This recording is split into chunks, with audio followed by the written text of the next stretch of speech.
Haleluya, puji Tuhan, salam sejahtera bagi kita semua Bapak Ibu keluarga besar GPDI El Shaddai Magelang. Kita jumpa lagi dalam Renungan 79 hari ini. Mari kita akan bersama-sama mengucapkan salam revival terlebih dahulu. Salam revival, berubah, berkarya, menjadi berkat. Haleluya. Kiranya Tuhan menolong kita untuk kita berubah dan menjadi berkat sehingga nama Tuhan dipermuliakan di dalam kehidupan kita anak-anak Tuhan. Mari Bapak Ibu langsung kita akan membaca ayat firman Tuhan kita hari ini dalam Amsal 17 ayat 24. Demikianlah bunyi firman Tuhan. Pandangan orang berpengertian tertuju pada hikmat, tetapi mata orang bebal melayang sampai ke ujung bumi. Saya memberikan tema firman Tuhan yaitu pandangan, ya. Tiap-tiap orang tentu saja punya pandangan dalam hidup mereka, ya. Bagaimanakah jalan hidup mereka sendiri, bagaimanakah dia harus hidup, bagaimanakah perilaku yang dia lakukan, dan dia memiliki pandangan sendiri akan jalan hidupnya. Seperti apa cara memandang kehidupannya, seperti itulah juga yang akan dilakukannya. Satu misal adalah ketika ia atau seseorang itu memandang dirinya sebagai seorang yang pekerja keras, ya. Aku adalah orang yang suka bekerja, maka apa yang ada di dalam pandangannya itu yang akan menggerakkan dirinya, tidak membiarkan diri menjadi seorang yang pemalas.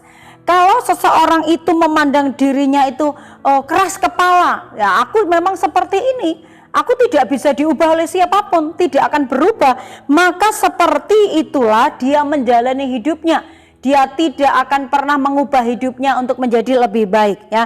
Tetap dengan gaya hidupnya yang lama, yang menurut dirinya sendiri itu adalah benar. Nah, dalam ayat pokok terjemahan yang lain, Amsal 17 ayat 24 dalam firman Allah yang hidup, di sana dikatakan, orang yang berakal budi mengejar kebijaksanaan, tetapi tujuan orang bebal tidak menentu. Nah, dalam ayat pokok tadi kalau pandangan orang yang berpengertian itu tertuju kepada hikmat, maka di sini kalau dikatakan hikmat ini seperti seseorang yang mengejar kebijaksanaan. Orang yang berhikmat adalah orang yang bijaksana, ya, dalam terjemahan yang lain ini. Nah, ada dua pandangan dalam ayat pokok ini Bapak Ibu, yaitu yang pertama, pandangan orang berpengertian. Seperti apa orang yang berpengertian itu? Orang yang berpengertian tadi dikatakan yang dikejar, yang ada dalam pandangannya, yang diinginkannya adalah hikmat. Mengapa yang ada di dalam pikirannya itu adalah hikmat? Karena hikmat ini yang akan menuntun seseorang untuk berpikir jernih, benar, dan juga sehat, dan juga masuk akal. Dalam menentukan sikap dan keputusan, ia memerlukan hikmat. Itu sebabnya yang dikejar oleh orang-orang yang bijaksana, orang-orang yang berpengertian, dia akan mengejar sebuah hikmat. Karena hikmat itu yang akan menuntun seseorang itu supaya melakukan segala sesuatu, tidak hanya sekedar melakukan gitu ya, tetapi ada pertimbangan-pertimbangan, kira-kira berdampaknya itu baik atau tidak, sehingga setiap sikap keputusan itu dibutuhkan hikmat, ya.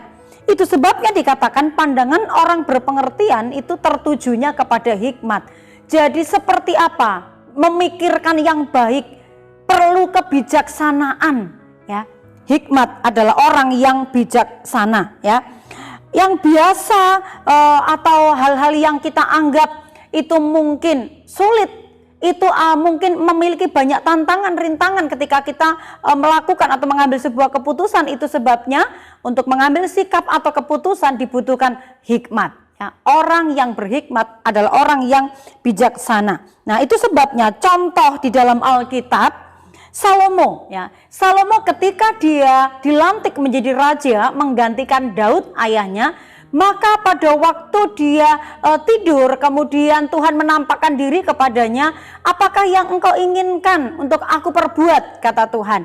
Dan Salomo dikatakan, siapakah aku ini yang sudah mendapatkan kasih karunia dari engkau ya Allah? karena engkau telah mengutus aku atau melantik aku menggantikan ayahku menjadi seorang raja, memimpin bangsa Israel, umatmu yang sangat besar ini, dikatakan. Itu sebabnya yang diminta oleh Salomo adalah bukan harta kekayaan, tetapi dikatakan hambamu ini meminta roh pengertian.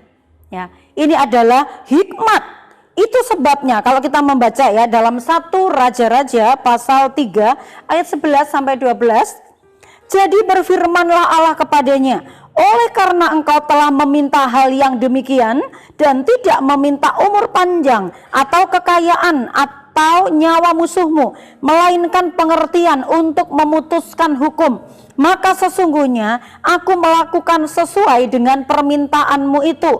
Sesungguhnya aku memberikan kepadamu hati yang penuh hikmat dan pengertian, sehingga sebelum engkau tidak ada seorang pun seperti engkau, dan sesudah engkau takkan bangkit seorang pun seperti engkau. Salomo menganggap bahwa sebagai seorang raja tidak ada hal yang lebih penting daripada hikmat, karena dia harus banyak mengambil keputusan-keputusan untuk memimpin umat Israel, bangsa yang besar itu. Dan apa yang diminta oleh Raja Salomo ini adalah permohonan atau permintaan yang sangat tepat, di mana orang yang berpengertian yang dikejar adalah hikmat. Dia tahu hikmat itu adalah sesuatu hal yang penting untuk menjalani sebuah kehidupan di mana di dalamnya dalam perjalanan hidup harus mengambil keputusan-keputusan yang tepat, keputusan-keputusan yang benar yang bisa mendatangkan sukacita dan damai sejahtera bagi banyak orang. Amsal 16 ayat yang ke-16 di sana dikatakan, memperoleh hikmat sungguh jauh melebihi memperoleh emas, dan mendapat pengertian jauh lebih berharga daripada mendapat perak. Pandangan orang yang berpengertian dikatakan dia mengejar hikmat itu, mengarahkan dirinya kepada hikmat itu. Yang kedua, kalau dalam ayat pokok tadi ada dua pandangan. Yang pertama adalah pandangan orang yang berpengertian, yaitu mereka adalah orang-orang yang mengejar hikmat atau tertuju kepada hikmat. Yang kedua adalah pandangan orang bebal, ya. Pandangan orang bebal ini dikatakan kalau di dalam pembacaan tadi melayang sampai ke ujung bumi, ya. Ujung bumi ini luas sekali ya Bapak Ibu, tidak ada pilihan ya, tetapi pandangannya terlalu luas, pandangannya terlalu besar, muluk-muluk ya. Ini adalah pandangan orang bebal, pikirannya melayang-layang tanpa tujuan, hanya sebatas angan-angan. Banyak yang diinginkan tetapi tidak melakukan apa-apa. Ini adalah orang bebal ya. Di dalam pandangan orang bebal ini tadi dikatakan, tetapi mata orang bebal melayang sampai ke ujung bumi. Tidak ada arah, tidak ada tujuan yang pasti, cuma bermimpi tetapi tidak melakukan sesuatu sehingga hasilnya tidak mendapat apa-apa ya. Pengkhotbah 5 ayat yang ke-6, karena sebagaimana mimpi banyak, demikian juga perkataan sia-sia banyak. Mimpinya mungkin melambung tinggi, angan-angannya banyak, tetapi tidak sedikit pun melakukan apa-apa untuk meraih mimpinya. Ini adalah orang bebal. Jadi pandangannya hanyalah mimpi-mimpi belaka, hanyalah angan-angan belaka, tidak fokus kepada tujuan yang pasti, tapi dikatakan hanya melayang-layang sampai ke ujung bumi. Melayang-layang ini kan tidak napak ya Bapak Ibu, jadi dia tidak berhenti kepada satu hal atau satu titik yang pasti, yang harus dia tuju, yang harus dia raih. Dia hanya bermimpi, dia hanya berangan-angan. Bagaimanakah cara pandang hidup kita atau pandangan hidup kita terhadap diri kita ini Bapak Ibu? Saat ini firman Tuhan kembali mengingatkan kepada kita. Mungkin kita berkata, aku orang yang percaya kepada Tuhan. Tetapi kita percaya saja tidak cukup. Tuhan mau hidup kita juga adalah hidup yang memiliki pandangan yang benar atas hidup ini, atas kehidupan kita. Pandangan yang disertai dengan kita memiliki hikmat. Hati dan pikiran kita tertuju kepada hikmat. Itu sebabnya kita minta, seperti Salomo meminta hikmat, supaya apa? pandangannya ketika dia melakukan atau mengambil keputusan-keputusan itu tidak salah. Karena dalam hidup ini kita pasti setiap harinya harus selalu mengambil keputusan. Kalau kita tidak memiliki hikmat, kita tidak mengejar hikmat itu, maka keputusan kita menjadi keputusan yang salah dan kita salah melangkah. Kalau kita salah mengambil keputusan, kita salah di dalam kita melangkah. Mari kita memiliki pandangan yang baik dalam kehidupan kita. Itu sebabnya biarlah kita meminta hikmat kepada Tuhan. Orang yang berpengertian dikatakan tertuju kepada hikmat. Tetapi pandangan orang bebal tidak mempunyai tujuan yang pasti, yang tidak menentu.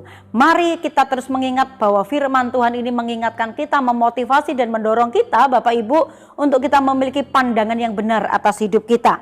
Arahkan pandangan kita, pengertian kita kepada hikmat yang akan memimpin kita untuk melakukan hal-hal yang baik, tepat dan bermanfaat. Dan tentunya kalau hidup kita bermanfaat, hidup kita juga menjadi berkat untuk kemuliaan nama Tuhan. Puji nama Tuhan, kiranya firman Tuhan ini juga boleh menjadi berkat bagi kita. Dan terima kasih Bapak Ibu yang dengan setia mendengarkan renungan 79 setiap harinya. Pasti Bapak Ibu diberkati dari setiap benih firman yang ditaburkan oleh hamba-hamba Tuhan setiap harinya.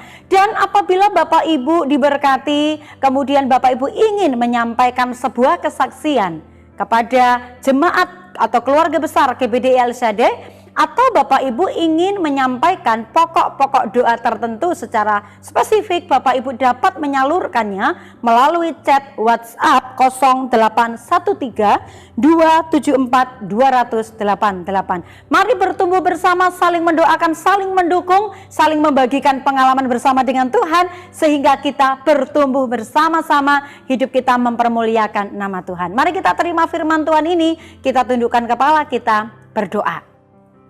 Terima kasih Tuhan karena Engkau yang sudah menjadi bagian hidup kami yang terbesar. Engkau di atas segala-galanya. Engkau Allah yang selalu ada bagi kami orang-orang yang percaya kepada Tuhan. Terima kasih, kami bersyukur karena firman-Mu kembali mengingatkan kami untuk kami mengejar hikmat itu, supaya kami menjadi orang-orang yang bijaksana di dalam menjalani kehidupan ini. Kami memiliki pandangan hidup yang baik agar hidup kami berguna, hidup kami menjadi berkat, dan hidup kami mempermuliakan nama Tuhan. Terpujilah nama-Mu, berkati umat-umat-Mu, keluarga GPDI El Shaddai Magelang, supaya kami senantiasa memandang Engkau sebagai Tuhan dan penolong dalam hidup kami. Tuhan itu adil dalam segala jalannya dan penuh kasih setia dalam segala perbuatannya. Tuhan dekat pada umat-umat-Mu GPDI El Shaddai yang berseru kepadanya, pada umat-umat-Mu yang berseru kepadanya dalam kesetiaan. Terima kasih, kami bersyukur, terima firman ini dalam nama Yesus, haleluya, amin.